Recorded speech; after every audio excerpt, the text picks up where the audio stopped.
ഹമീൻസ് cooking വേൾഡിലേക്ക് എല്ലാവർക്കും സ്വാഗതം. അപ്പൊ ഞാൻ ഇന്ന് വന്നിട്ടുള്ളത് കിഡിലൻ ബീഫ് ലിവർ കറിയുടെ റെസിപ്പിയുമായിട്ടാണ്. പൊറാട്ടയുടെയും പത്തിരിയുടെയും ചപ്പാത്തിയുടെയും കൂടെയൊക്കെ പറ്റുന്ന നല്ലൊരു കോമ്പിനേഷൻ ആണ് കേട്ടോ. അപ്പോ വീഡിയോ എല്ലാവരും കംപ്ലീറ്റ് കണ്ടു നോക്കുക. നിങ്ങൾക്ക് ഇഷ്ടപ്പെട്ട് കഴിഞ്ഞാൽ ലൈക്ക് ചെയ്യാനും ഷെയർ ചെയ്യാനും മറക്കരുത്. അതുപോലെ ഈ ചാനൽ കണ്ടുകൊണ്ടിരിക്കുന്ന ആരെങ്കിലും ഇതുവരേക്കും സബ്സ്ക്രൈബ് ചെയ്യാത്തവരുണ്ടെങ്കിൽ പ്ലീസ് ഒന്ന് സബ്സ്ക്രൈബ് ചെയ്യുക കേട്ടോ. അപ്പൊ നമുക്ക് നമ്മുടെ റെസിപ്പിയിലേക്ക് പോവാം.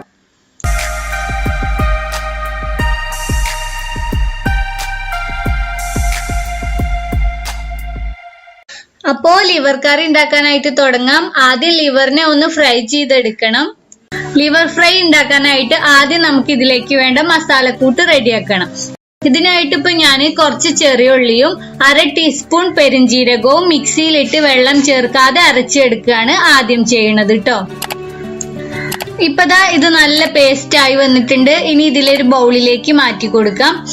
എന്നിട്ട് ഇതിലേക്ക് നമുക്ക് 1/2 ടീസ്പൂണോളം ഇഞ്ചി വെളുത്തുള്ളി പേസ്റ്റ്, പിന്നെ മുളക് പൊടി ഓരോരുത്തരുടെയും എരിവിനനുസരിച്ച് ചേർക്കാം.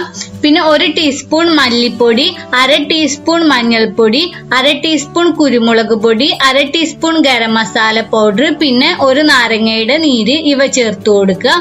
എന്നിട്ട് ആവശ്യത്തിന് ഉപ്പും കൂടെ ചേർത്തിട്ട് നന്നായിട്ട് മിക്സ് ചെയ്തെടുക്കുക. വെള്ളം ചേർക്കാതെയാണ് കേട്ടോ ഞാൻ ഇങ്ങനെയൊക്കെ ചെയ്യണത്. ഇപ്പോൾ ലിവർ ഫ്രൈ ചെയ്യാനുള്ള മസാലക്കൂട്ട് റെഡി ആയിട്ടുണ്ട്. ഇനി ഇതിലേക്ക് കഴുകി വൃത്തിയായി അല്പം മീഡിയം സൈസായിട്ട് കട്ട് ചെയ്ത് വെച്ചിരിക്കുന്ന ലിവറിന്റെ കഷ്ണങ്ങൾ ഇട്ട് കൊടുത്തിട്ട് ഈ മസാല നന്നായിട്ട് തിരുമ്മി പിടിപ്പിച്ചു കൊടുക്കുക കേട്ടോ. ഇനി മസാല നന്നായിട്ട് പിടിക്കാൻ വേണ്ടിയിട്ട് ഇതിന് 1 മണിക്കൂർ റെസ്റ്റ് ചെയ്യാനായിട്ട് മാറ്റി വെക്കാം. 1 മണിക്കൂറിന് ശേഷം നമുക്ക് ഇതിനെ വറുത്തെടുക്കാം. ഇതിനായിട്ട് ഇപ്പൊ ഞാനൊരു പാന് സ്റ്റൗവിൽ വെച്ചിട്ടുണ്ട്. ഇതിലേക്ക് ഇപ്പൊ ഞാനൊരു 4 ടേബിൾ സ്പൂണോളം വെളിച്ചെണ്ണ ഒഴിച്ചു കൊടുത്തിട്ടുണ്ട്. ഈ എണ്ണയിലേക്ക് കറിവേപ്പിലയും പിന്നെ ഒരു 4 ചെറിയുള്ളി ചെറുതായി കട്ട് ചെയ്തതും കൂടി ഇട്ട് കൊടുക്കുകയാണ്. ഇനി ഇതിലേക്ക് തന്നെ നമ്മൾ നേരത്തെ മസാല തേച്ച് വെച്ചിരിക്കുന്ന ലിവർ പീസസ് ഉണ്ടല്ലോ, അതും കൂടെ ഇട്ട് കൊടുത്തിട്ട് തീ പറ്റ ലോ ഫ്ലെയിമിലേക്ക് മാറ്റി കൊടുക്കുക. എന്നിട്ട് ഇതിനെ സമയമെടുത്തിട്ട് ലോ ഫ്ലെയിമിലിട്ട് ഇതുപോലെ അങ്ങനെ ഇളക്കി ഫ്രൈ ചെയ്ത് കൊടുക്കുക. ഇടക്കിടക്ക് ഇളക്കി കൊടുത്താൽ മതി കേട്ടോ. കണ്ടിന്യൂസ് ആയിട്ട് ഇളക്കി കൊടുക്കുകയൊന്നും വേണ്ട. ഇപ്പോ ലിവർ ഫ്രൈ റെഡി ആയിട്ട് വന്നിട്ടുണ്ട്. ഇനി ഇതിനെ മാറ്റി വെക്കാം. ഇനി നമുക്ക് കറി ഉണ്ടാക്കാനായിട്ട് തുടങ്ങാം.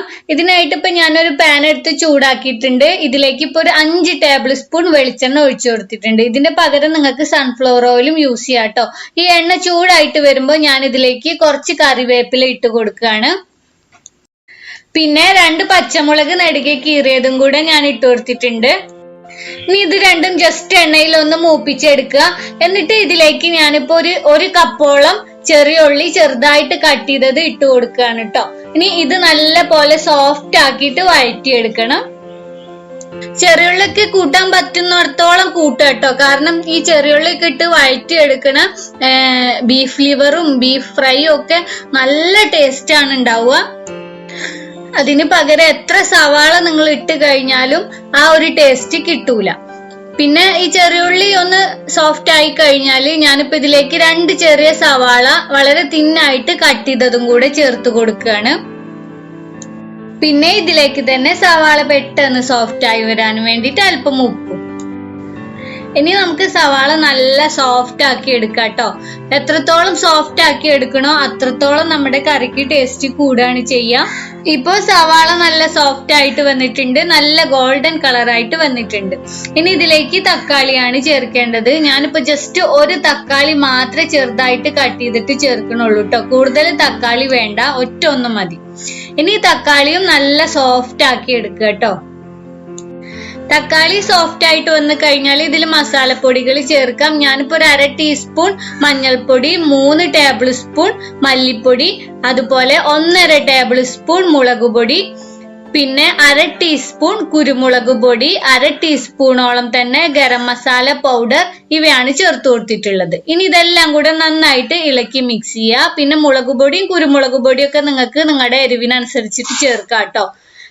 ഇനി ഇതിലേക്ക് 1 കപ്പ് വെള്ളം കൂടെ ചേർത്തിട്ട് ഒന്നും കൂടെ ഇളക്കി മിക്സ് ചെയ്ത് കൊടുക്കാം. ഇനി ആവശ്യത്തിന് ഉപ്പും നമ്മൾ നേരത്തെ ഫ്രൈ ചെയ്ത് വെച്ച ലിവർ ഇല്ലേ അതും കൂടെ ഇതിലേക്ക് ഇട്ട് കൊടുത്തിട്ട് വീണ്ടും നന്നായിട്ട് ഇളക്കി കൊടുക്കുക. ഇനി ഇതിലേക്ക് എക്സ്ട്രാ വെള്ളമൊന്നും ചേർക്കണ്ട കേട്ടോ. ഇതിനെ അടച്ചു വെച്ചിട്ട് ഒരു 10-15 മിനിറ്റ് ലോ ഫ്ലെയിമിൽ ഇട്ട് അങ്ങ് കുക്ക് ചെയ്താൽ മതി. ഏകദേശം നമ്മുടെ ലിവർ ഇപ്പൊ തന്നെ കുക്കായി വന്നതാണ്. ഇടക്കിടക്ക് തുറന്നിട്ടൊന്ന് ഇളക്കി കൊടുത്താൽ മാത്രം മതി. വെള്ളം കുറവുണ്ടെങ്കിൽ, അതായത് അടി പിടിക്കുകയാണെങ്കിൽ മാത്രം ഒരു 1/2 കപ്പ് വെള്ളം കൂടെ ഒഴിച്ചു കൊടുക്കുക.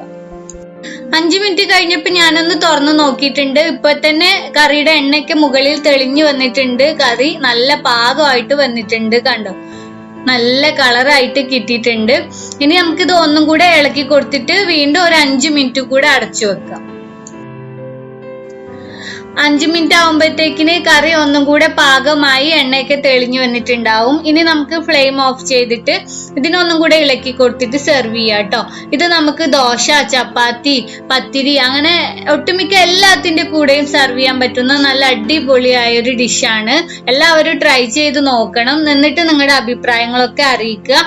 ഈ വീഡിയോ നിങ്ങൾക്ക് ഇഷ്ടപ്പെട്ടിട്ടുണ്ടെങ്കിൽ ലൈക്ക് ചെയ്യുക, ഷെയർ ചെയ്യുക. അതുപോലെ ഈ ചാനൽ ഇതുവരേക്കും സബ്സ്ക്രൈബ് ചെയ്യാത്തവർ കണ്ടുകൊണ്ടിരിക്കുന്നുണ്ടെങ്കിൽ പ്ലീസ് ഒന്ന് സബ്സ്ക്രൈബ് ചെയ്യുക കേട്ടോ. തുടർന്ന് വരുന്ന ബെല്ലൈക്കണും പ്രസ് ചെയ്യുക. അതിനുശേഷം വരുന്ന ഓൾ എന്ന ഓപ്ഷൻ മറക്കാതെ പ്രസ് ചെയ്ത് വെക്കുക കേട്ടോ. അപ്പൊ നമുക്ക് വീണ്ടും ഒരു പുതിയ റെസിപ്പിയുമായിട്ട് കാണാം.